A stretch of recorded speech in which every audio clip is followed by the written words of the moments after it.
राधे राधे प्रिय विद्यार्थियों, आपका हार्दिक अभिनंदन है प्रतियोत गुरुकुल में। मैं हूं पीके सर, उपस्थित हूं आपके मध्य। आज फिर मैं आपसे बात करने आया हूं। आज की चर्चा का विषय है जो बहुत ही महत्वपूर्ण है, अर्थात आजकल परीक्षाओं में आधुनिक काल के गद्य विधाओं से बहुत अधिक प्रश्न पूछे जा रहे हैं। और आधुनिक काल की जो गद्य विधाएँ हैं उनमें भी गौड़ विधा जो आत्मकथा है, आत्मकथा में दलित आत्मकथा, आजकल प्रश्न दलित आत्मकथा से बहुत पूछे जा रहे हैं और अधिकांश विद्यार्थियों के दलित आत्मकथा से आने वाले प्रश्न गलत होते हैं। तो आज हम एक ऐसी वीडियो लेकर आए हैं जो आने वाली परीक्षा में यदि दलित आत्मकथा का कोई भी प्रश्न आता है तो आपका गलत नहीं होगा। और आज की एक छोटी सी वीडियो में ही आपकी दलित आत्मकथा पूरी हो जाएगी। ठीक है, तो बहुत महत्वपूर्ण टॉपिक है। जी हाँ, और हमें एक एक नंबर के लिए लड़ना है। हम ये नहीं सोचेंगे कि कौन सा टॉपिक बड़ा है, कौन सा टॉपिक छोटा है। यदि आप सफलता चाहते हो तो हमने पहले भी कहा है कि यदि आप सफलता चाहते हो और अच्छी तरह सफलता चाहते हो तो एक एक नंबर के लिए परिश्रम करना है। एक आपको पता होगा जिनका एक नंबर से चयन रह जाता है उन्हें कितना कष्ट होता है और जीवन भर कष्ट रहता है। इसलिए आप कभी मन में ये न सोचें कि इस टॉपिक से तो एक प्रश्न आएगा, इसे छोड़ देंगे तब भी हम पास हो जाएंगे या हमारा चयन हो जाएगा। ऐसा संभव नहीं है। इसलिए आप प्रत्येक टॉपिक को गंभीरतापूर्वक पढ़ें और प्रत्येक प्रश्न को, प्रत्येक अंक के लिए, एक एक अंक के लिए आप परिश्रम करें, मेहनत करें। ठीक है, तो यहाँ से एक प्रश्न आता है और सबसे पहले आपको एक बार फिर से बहुत बहुत शुभकामनाएं, बहुत बहुत धन्यवाद। और आप लगातार चैनल के प्रति और हमारे प्रति स्नेह दिखा रहे हो। आप हमारे द्वारा दिया जा रहा कंटेंट आपको बहुत पसंद आ रहा है।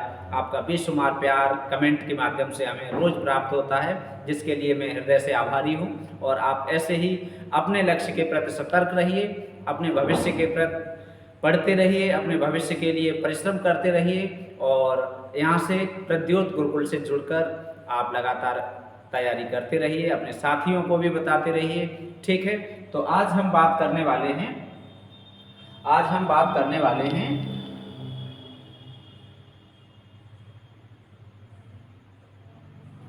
ये इम्पोर्टेंट दलित आत्मकथा।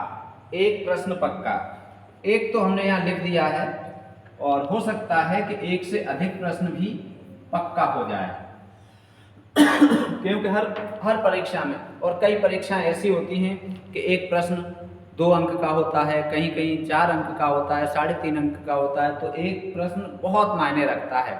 ठीक है, यूपी टीजीटी पीजीटी में तो 3.5 अंक का होता है, तो वो बहुत मायने रखता है एक प्रश्न। ठीक है, तो एक प्रश्न तो कम से कम पक्का होगा ही होगा। मैं भंगी हूँ, दलित आत्मकथा में सबसे पहले नाम आता है मैं भंगी हूँ। 1981 में प्रकाशित ये आत्मकथा है। आत्मकथा तो आप जानते ही होंगे, जब कोई लेखक या कवि या कोई व्यक्ति, महापुरुष, जब कोई व्यक्ति अपने बारे में साहित्यिक ढंग से, रोचक ढंग से अपना समालोचनात्मक विवरण प्रस्तुत करता है, साहित्यिक विवरण प्रस्तुत करता है, तो उसे आत्मकथा कहते हैं। अपने बारे में लिखे तो आत्मकथा और दूसरे के बारे में लिखे तो जीवनी। ठीक है, तो ये पहली आत्मकथा मानी जाती है भगवान दास, प्रथम दलित आत्मकथा। ठीक है, तो मैं भंगी हूँ, मैं कोई ऐसी ट्रिक ही नहीं बता रहा हूँ, बस आपको याद कराने के लिए, आपको समझाने के लिए, शब्दों के अर्थ बताकर और कुछ आपको हिंट देकर, जिससे कि आप भूल न जाएं। मैं भंगी हूँ, तो आप जानते हो भंगी को भगवान से जोड़ें। ठीक है, कैसे जोड़ेंगे? जो हरिश्चंद्र थे, राजा हरिश्चंद्र, उन्हें विश्वामित्र ने छला था। विश्वामित्र भगवान थे और उन्होंने काय का रूप धारण किया था? भंगी का। भंगी बने थे। ठीक है, जब खरीदा था काशी में जाकर, किसे? राजा हरिश्चंद्र को। तो विश्वामित्र कहते हैं कि मैं भंगी हूँ। सत्य की जांच करने के लिए भगवान भंगी भी बनते हैं। ठीक है, तो मैं भंगी हूँ, ये आत्मकथा भगवान दास की। अगला है अक्करमासी। अक्करमासी 1984 में प्रकाशित, शरण कुमार लिम्बाले। ये मराठी में लिखी गई है और इसका हिंदी में अनुवाद सूर्य नारायण रणसुभे ने किया है। तो अक्करमासी ये भी महत्वपूर्ण रचना है। हम याद रखेंगे अक्करमासी को। कैसे याद करेंगे? अक्करमासी का शाब्दिक अर्थ क्या होता है? अक्करमासी का शाब्दिक अर्थ होता है ऐसी संतान जिसके माता पिता ने पारंपरिक रूप से विवाह न किया हो। अर्थात ऐसी संतान हम जिसे कह सकते हैं, ऐसी संतान जिसके माता पिता ने पारंपरिक रूप से विवाह न किया हो, जिसे हम कह सकते हैं नाजायज संतान। ठीक है। अक्करमासी का अर्थ बता रहे हैं। अक्करमासी शब्द का अर्थ है, देखो शब्दकोश भी बढ़ेगा आपका, और एक हिंदी का अध्यापक बनने के लिए आपको शब्दकोश तो अच्छा आना ही चाहिए, आपका संप्रेषण कौशल भी अच्छा होना चाहिए, जिससे कि, और संप्रेषण कौशल में शब्दकोश की बहुत बड़ी भूमिका होती है। जब आप सामने वाले से अपनी बात कहें तो इतने प्रभावी ढंग से कहें कि उस पर अर्थ पड़ ही जाए, उस पर असर पड़ ही जाए, आपकी बात मानने के लिए तैयार हो जाए। तो उसके लिए आपको बहुत सारे शब्दों की जरूरत पड़ती है। तो शब्दकोश भी बढ़ाएं। पर्यायवाची शब्द जो आते हैं परीक्षाओं में शब्दकोश से ही संबंधित होते हैं। ठीक है, परीक्षा में भी उपयोगी, जीवन में भी उपयोगी। अक्करमासी का अर्थ क्या है? नाजायज संतान। ठीक, अब क्या कहेंगे? अक्करमासी ले लो, अक्करमासी को शरण में ले लो, अक्करमासी को शरण में ले लो। जो नाजायज संतान है उसे ऐसी संतानों को समाज में क्या है, सम्मान नहीं मिलता है, तो उसे शरण में ले लेने के लिए कहा गया है कि शरण में लो, उसे सम्मान दो। ठीक है, तो अक्करमासी शरण कुमार लिम्बाले। आगे है, और इनका यदि सूर्य नारायण को याद करो तो सूर्य नारायण की अक्करमासी एक पुत्र थे जो थे कर्ण के रूप में। ठीक है, वैवाहिक संतान नहीं थी लेकिन कर्ण इनकी संतान थी। अपने अपने पिंजरे। मोहनदास नेमिष राय। नेमिष राय का होता है अर्थ वन, एक वन जो हमारे वैदिक काल से बहुत प्रसिद्ध है। अपने अपने पिंजरे। ठीक है, अपने अपने पिंजरे, यहाँ से शुरुआत होती है। अधिकांश विद्वान इसे हिंदी दलित आत्मकथा में पहला ग्रंथ मानते हैं, पहली आत्मकथा मानते हैं, अपने अपने पिंजरे। ठीक है, तो पिंजरे में क्या होते हैं? पक्षी बंद होते हैं, और पक्षी कहाँ स्वतंत्र होते हैं? वन में जाकर, नेमिष राय में। ठीक है, तो अपने अपने पिंजरे अधिकांश विद्वानों द्वारा प्रथम दलित आत्मकथा मानी जाती है। 2 भागों में प्रकाशित हुई है, 1995 में, उसके बाद 2000 में। ठीक है, तो पहली दलित आत्मकथा। यदि इसमें से प्रश्न आता है विकल्प में ये दिया हो तो आप इसे मानेंगे, ये नहीं दिया है तो आप इसे मानेंगे, दोनों दी हैं तो फिर आप इसको मानेंगे। ठीक है, और फिर ज़रूरत पड़ेगी तो आप कोर्ट भी जा सकते हैं, आपत्ति भी कर सकते हैं यदि कोई उत्तर गलत है तो। ठीक, ये अगला देखते हैं। ये देखो, बहुत महत्वपूर्ण, ये पूरा पेज ही बहुत महत्वपूर्ण है, और संभव हो कि इसी पृष्ठ से, इसी पेज से आपकी परीक्षा में प्रश्न आ जाए। जूठन असिस्टेंट प्रोफेसर में अभी पूछी गई थी। ठीक है, पीजीटी में कई बार पूछी गई है, नेट में कई बार पूछी गई है। जितनी बार आए उतनी बार कम है, ये बहुत पूछी जाती है। यूपीपीएससी असिस्टेंट प्रोफेसर में पूछी गई थी जूठन आत्मकथा, 1997 में प्रकाशित है, और ओम प्रकाश वाल्मीकि इसके लेखक हैं। ठीक है, ओम प्रकाश वाल्मीकि की आत्मकथा है जूठन। इन्होंने जूठन नाम से आत्मकथा लिखी है जो बहुत ही महत्वपूर्ण है। और यदि कहा जाए कि सभी दलित आत्मकथाओं में सर्वाधिक महत्वपूर्ण आत्मकथा कौन सी है तो यही है। कौन सी? जूठन। ठीक है, तो ओम प्रकाश वाल्मीकि जूठन, ये आप याद रखेंगे। अगला है दोहरा अभिशाप। दोहरा अभिशाप कौसल्या वैसंतरी। दोहरा अभिशाप, अब इससे तो आप वैसे भी याद हो गया होगा आपको, वैसे कैसे? कौशल्या राम की माँ थी और उन्हें दोहरा अभिशाप मिल गया। दोहरा कैसा? एक तरफ तो उनके बेटे राम वन को चले गए उन्हें छोड़कर, और दूसरी तरफ उनके पति राजा दशरथ, इनका निधन हो गया। तो दोहरा अभिशाप तो वैसे भी हो गया कौशल्या के लिए, तो आपको याद रहेगा कौशल्या वैसंतरी, दोहरा अभिशाप। मेरा सफर मेरी मंजिल, DR जाटव। ठीक है, ये भी परीक्षाओं में कई बार पूछी गई है। ठीक, मेरा सफर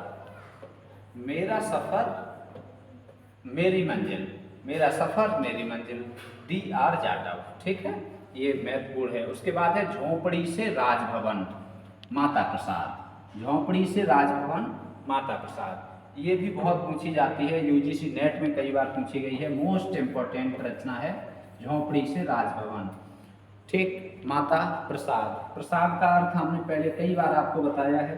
प्रसाद का शाब्दिक अर्थ होता है कृपा। प्रसाद का शाब्दिक अर्थ क्या होता है?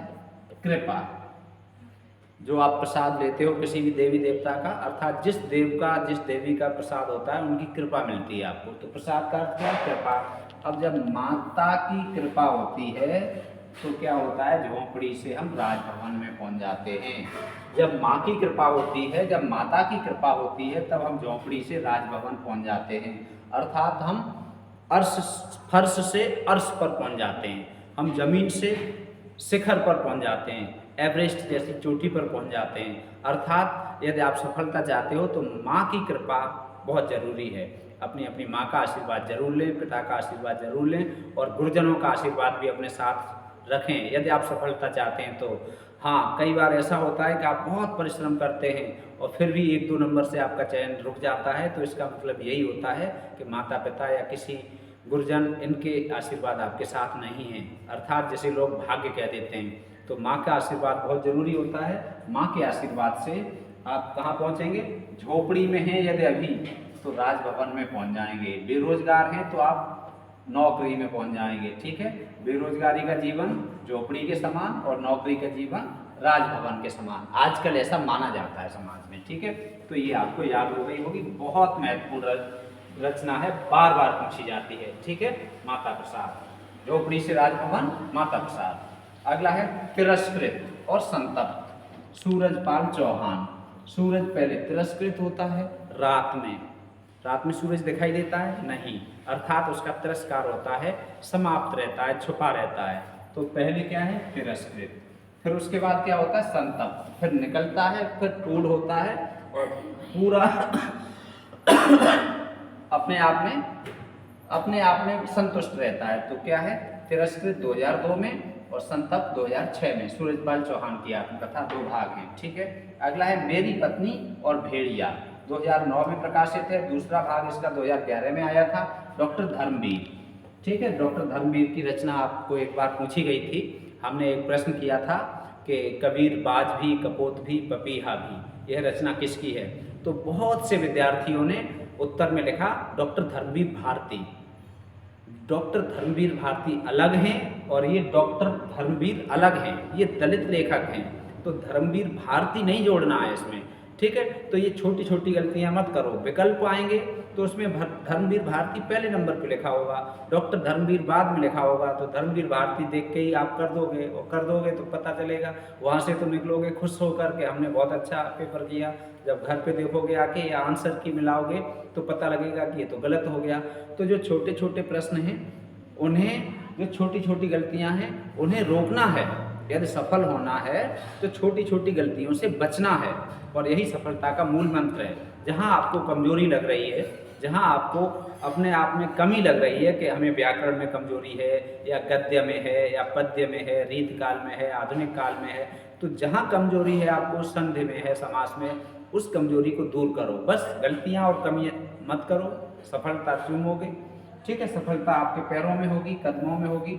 बस प्रद्योत गुरुकुल से जुड़े रहिए। मेरी पत्नी और भेड़िया आप जानते हैं, हमने पहले भी बताया था, धर्मराज युधिष्ठिर जब अपनी पत्नी को हार जाते हैं और उनके सामने ही कर्ण के द्वारा, दुर्योधन के द्वारा पत्नी को बेइज्जत किया जाता है, द्रौपदी को, तो वो मन में सोचते हैं कि ये मेरी पत्नी है द्रौपदी और सामने सब हैं भेड़िया। ठीक, आगे है मुर्दहिया और मणिकर्णिका। जितना कहा जाए उतना कम, very very very very important. ठीक है, very very very very important. क्या? मणिकर्णिका और मुर्दहिया। यूजीसी नेट में, पीजीटी में, असिस्टेंट प्रोफेसर में, हर परीक्षा में पूछी गई है, बहुत पूछी जाती है। ठीक, अब मुर्दहिया होता है जहाँ मुर्दे जलाए जाते हैं, उस घाट को कहते हैं मुर्दहिया। ठीक है, तो 80 घाट पर कहाँ तुलसीदास का निधन हुआ था? गंगा जी के किनारे, वहीं जलाए गए थे। तो तुलसी से हम याद रखेंगे मुर्दहिया। ठीक है 2010 में प्रकाशित है। मणिकर्णिका 2014 में। ठीक है, मणिकर्णिका कानों में पहना जाने वाला आभूषण जो मणियों से बना हो, तो कानों में पहना जाने वाला आभूषण, राम जो कान में आभूषण पहनते थे उनमें मणियाँ रखी रहती थी, तो मणिकर्णिका तुलसी राम। ठीक है, अब ये तो हमने थोड़ी थोड़ी आपको हिंट दे दी, बाकी आप सीधे सीधे याद कर सकते हैं। कुछ रचनाएं तो आपको ट्रिक की ज़रूरत नहीं है, समझ सीधे सीधे आपको हर समय याद होनी चाहिए। एक तो मुर्दैया तुलसी राम, मणिकर्णिका तुलसी राम, जूठन ओम प्रकाश वाल्मीकि, ठीक है, झोंपड़ी से राजभवन माता प्रसाद। ये रचनाएं आपको हर समय याद होनी चाहिए। शिकंजे का दर्द 2011 सुशीला टकओरे। जब घोड़ा काट लेता है भ्रमर, भ्रमर को षटपद भी कहते हैं, भ्रमर को अली भी कहते हैं। ठीक है, तो भ्रमर जब काट लेता है तो क्या होता है, दर्द होता है। ठीक है, तो सुशीला टकओरे ये क्या है, किन की रचना है, सुशीला टकओरे शिकंजे का दर्द। इसके बाद आते हैं अगले पेज पर, चमार का शिवराज सिंह बेचैन। ठीक है, चमार का आत्मकथा किसने लिखी है, शिवराज सिंह बेचैन ने। इनकी दूसरी ये भी है, यहाँ से हम ये देखो ये लिखी है और ये लिखी है, चमार का बचपन शिवराज के कंधे पर। हम इसे ऐसे याद कर सकते हैं, चमार का बचपन शिवराज के कंधे पर, शिवराज के कंधे पर, चमार का बचपन शिवराज के कंधे पर। अब बस इतनी ट्रिक से, चमार का से पूरा चमार का यहाँ 1998 में प्रकाशित, और बचपन कंधे पर, मेरा बचपन मेरे कंधों पर। ठीक, 2009 में शिवराज सिंह बेचैन। जाति आरक्षण कैलाश नाथ की है, ज़्यादा महत्वपूर्ण नहीं है, बहुत कम पूछी गई है। घूंट अपमान के सूरजपाल चौहान, मेरा गांव और जीवन यात्रा सीताराम सहयोगी। ठीक है, गांव में सहयोगी होते हैं। अगला है नागफनी, ये कुछ महत्वपूर्ण है, रूप नारायण सोनकर। ठीक है, इसे आप तैयार रखेंगे नागफनी को। एक भंगी कुलपत की अनकही कहानी, श्यामलाल जेदिया। इंसान से ईश्वर तक, मरे मन की बाइबल, रुकी हुई रोशनी, मेरा बचपन मेरा संघर्ष, ये नवेंदु महर्षि का है। और छांग्या रुख पंजाबी से अनुवाद किया गया है बलबीर माधोपुरी द्वारा। ये ज़्यादा महत्वपूर्ण नहीं है, लेकिन हमने आपको लिख दिए। कई बार क्या होता है कि ऐसा प्रश्न पत्र बनाया जाता है, जैसे टीजीटी 2021 में बनाया गया, जो महत्वपूर्ण रचना नहीं है वो रख दो, जो पहले कभी नहीं आई है वो परीक्षा में रख दो, और जो आ गई वो इम्पोर्टेंट हो गई, जो नहीं आई वो कम इम्पोर्टेंट है, जो नहीं आई वो पेपर में रख दी तो वही महत्वपूर्ण हो गई। तो हम ये नहीं सोचेंगे कि जो नहीं आई है उसे हम नहीं पढ़ेंगे। ठीक है, हमें पढ़ना है, ज़्यादा से ज़्यादा पढ़ना है, ज़्यादा से ज़्यादा सीखना है। तो ये सारी रचनाएं महत्वपूर्ण रचनाएं हो गई। आज का प्रश्न और है, आज का प्रश्न आप उत्तर अवश्य देंगे। ठीक है, आज का प्रश्न ये है, स्क्रीन पर आपके सामने क्या है, मुड़ मुड़ कर देखता हूँ। ठीक है, सिंगल कॉमा में लगाएंगे। व्याकरण भी आप साथ के साथ देखते चलें। जब भी आत्मकथा लिखते हैं, कोई ग्रंथ लिखते हैं, उपनाम लिखते हैं, तो सिंगल इन्वर्टेड कॉमा में होता है। किसी का कथन लिखते हैं तो डबल इन्वर्टेड कॉमा होता है। इन बातों का आप ध्यान साथ के साथ रखेंगे। ठीक है, और जब प्रश्न पूरा होता है तो प्रश्नवाचक चिन्ह का प्रयोग किया जाता है। तो आज का प्रश्न ये है, मुड़ मुड़ कर देखता हूँ आत्मकथा के लेखक कौन है। इस प्रश्न का उत्तर आप कमेंट बॉक्स में अवश्य लिखेंगे। आपको वीडियो कैसी लग रही है ये कमेंट बॉक्स में अवश्य लिखा करो। इससे हमें थोड़ा सा उत्साह मिलता है, थोड़ा सुकून मिलता है, और हमें लगता है कि हम आपके लिए मेहनत कर रहे हैं। भले ही हम आपको निःशुल्क कक्षाएं दे रहे हैं, लेकिन हम आपको विश्वास दिला रहे हैं कि हमारे यहाँ जुड़कर आपको नंबर वन होने का अवसर मिलेगा। आप टॉपर बन सकते हैं, आप टॉपर बनेंगे, आप अपने लक्ष्य तक पहुँचेंगे। मैं बस इसीलिए प्रयास कर रहा हूँ कि अधिक से अधिक लोगों तक हमारी बात पहुँचे। तो आप हमें बार बार ये कहना हमें नहीं शोभा देता, ना हमें अच्छा लगता है कि आप चैनल को सब्सक्राइब करें या लोगों के साथ, दोस्तों के साथ शेयर करें। ये हमारा काम नहीं है, ये हमारे कहने का भी काम नहीं है, और मुझे अच्छा भी नहीं लगता। और आपका काम क्या है वो आपको करना है। आपकी हृदय कहे, आपका दिल कहे, आपका मन कहे कि चैनल को सब्सक्राइब करें तो चैनल को सब्सक्राइब करें। आपका मन कहे कि सर हमारे लिए मेहनत कर रहे हैं तो एक लाइक भी कर रहे हैं। और यदि आपको लगता है कि वीडियो अच्छी है, उपयोगी है, तो आप लिखकर हमें बताएं भी। ठीक है, तो हम लगातार आपको देंगे महत्वपूर्ण बिंदुओं पर महत्वपूर्ण वीडियो जो आपके लिए काम आने वाली हैं। ठीक है, एक अलग से नोट्स बनाइए प्रत्युत गुरुकुल नाम से, और जब आपकी परीक्षा होगी तब आपको पता लगेगा कि हमने कहाँ-कहाँ पढ़ा और कहाँ-कहाँ से क्या-क्या आया। तो हम किसी भी तरह की ऐसी बात नहीं कहते, बस हम अपनी ये बात कहते हैं कि हमें विश्वास है जो हम आपके लिए परिश्रम कर रहे हैं वो आपके काम ज़रूर आएगा, और जिस दिन ये परिश्रम आपके काम आएगा उस दिन आपको याद आएगा कि पीके सर ने बहुत अच्छा कंटेंट दिया था जो हमारे जीवन को ही बदल के रख दिया है। तो बस हमारी मेहनत सार्थक होगी, आप नौकरी में आ जाइए, आप सरकारी शिक्षक बन जाइए, और हमारे लिए आपकी बस यही दुआएं हैं। हम आपसे दुआ करते हैं, ईश्वर से दुआ करते हैं कि आपको सफलता मिले। माता रानी, राधा रानी आप पर हमेशा कृपा रखें, आपका दिन उज्जवल हो, भविष्य उज्जवल हो, दिन मंगलमय हो, आपका आने वाला समय खुशियों से बीते। मिलते हैं फिर। राधे राधे।